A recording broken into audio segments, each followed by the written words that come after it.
Hi, this is Steve, also known as your friendly neighborhood man in Magenta wig, among other things, with another music marathon for you. This time we're delving deep into Madonna. Now you might be thinking, you don't seem like a Madonna kind of guy, you've never mentioned liking Madonna before. That's the thing, I didn't.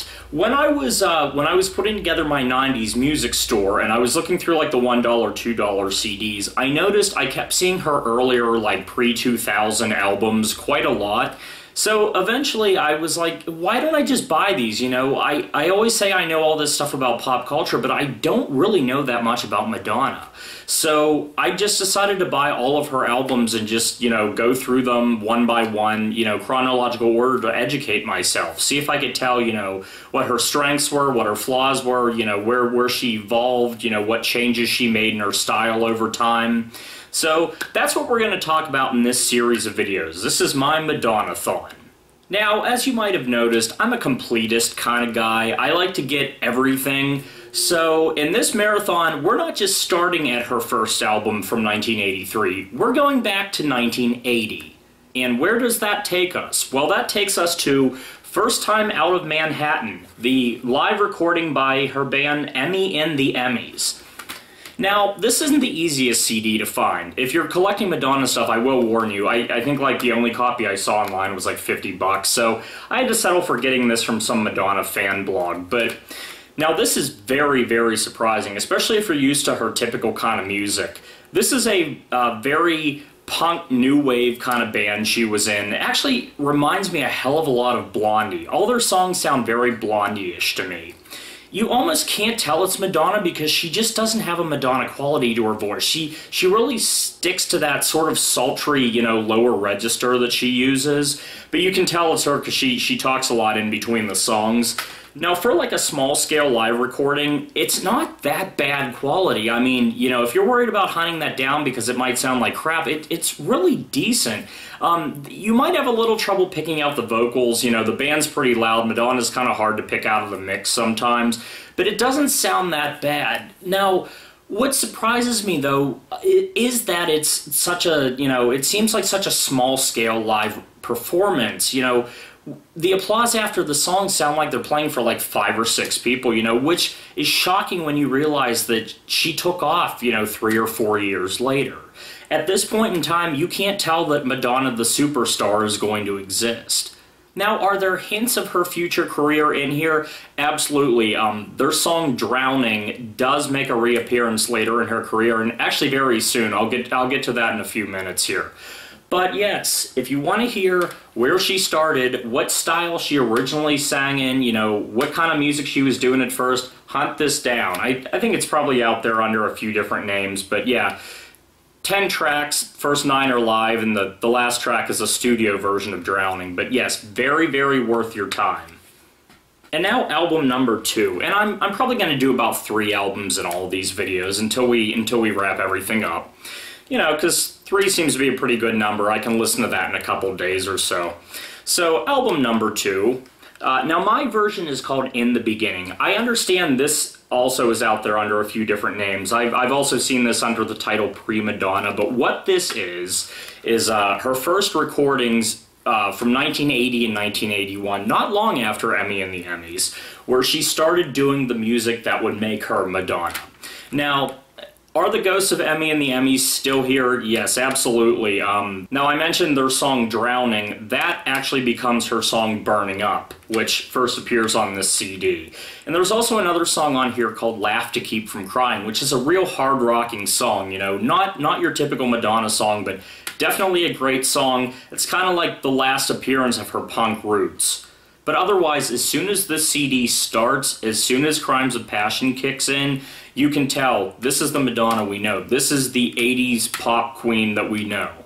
Now, my one gripe about this CD, to get a little bit more material out, because she obviously only did a few songs here, there are modern-day remixes of some songs, like Ain't No Big Deal is on here in both an original version and a remixed version. The problem with the remixed versions is they sound a little too 90s. I mean, the updated Ain't No Big Deal sounds a little too much like Vogue.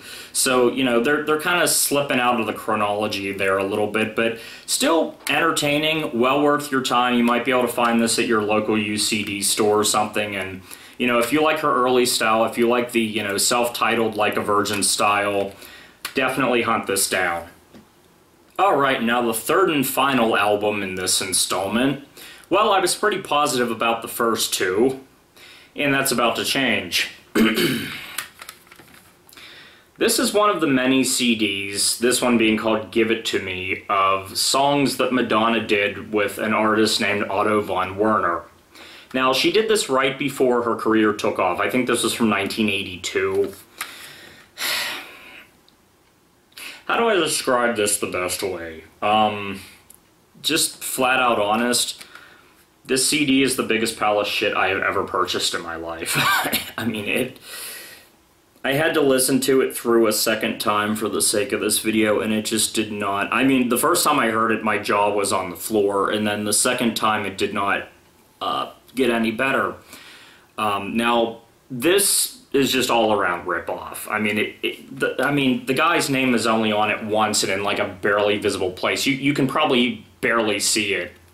But yeah, this claims to be Madonna's first recordings and stuff, which basically, from what I understand, this guy was in New York. He was doing this like avant-garde album, and he needed a female vocalist. Not necessarily to sing, but just to say like different phrases and like blurt out different words that he would sample on his songs.